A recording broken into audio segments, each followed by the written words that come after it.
Bonjour à toutes et à tous, j'espère que vous allez bien. J'ai toujours été frappé par la présence importante, significative de Marocains, Tunisiens, d'Algériens, de Libanais, de Syriens, d'Égyptiens un peu, d'Africains subsahariens dans les grandes écoles françaises, surtout les écoles scientifiques, hein, d'ingénieurs, Polytechnique, Centrale Supélec, Télécom Paris et autres, qui sont des écoles gratuites. On en trouve aussi à HEC et ailleurs, mais là on est dans les écoles payantes, c'est plutôt, il y a des phénomènes de bourgeoisie, de capital social et de choses comme ça. Là, à Polytechnique, par exemple, on rentre parce qu'on est bon en maths. Et les Maghrébins, nous sommes très bons en maths. Nous avons la bosse des maths.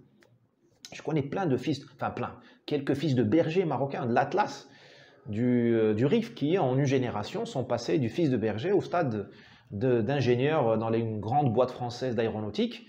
Ils sont passés par la case école publique marocaine, donc déglinguée, lycée marocain déglingué, classe prépa au Maroc, gratuite, et puis ils rentrent à Alix par les maths. Alors je me demande pourquoi on n'arrive pas à faire ça en France. Pourquoi on n'arrive pas à faire des trajectoires comme ça?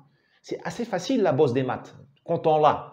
C'est plus difficile de lire la Boétie, de faire une note de synthèse ou un résumé de texte ou une dissertation. Là, il faut du capital social. Là, c'est plus difficile. Il faut investir plus en termes d'encadrement pédagogique. Mais les maths physiques, c'est pas très compliqué quand on a la bosse des maths. Le Maroc le prouve. Le Maroc envoie des légions à Alix chaque année. Donc je me demande, qu'est-ce qui se passe dans les écoles françaises républicaines en banlieue? Qu'est-ce qui se passe? À quel moment on a abdiqué? Je pose la question aux profs, bien sûr.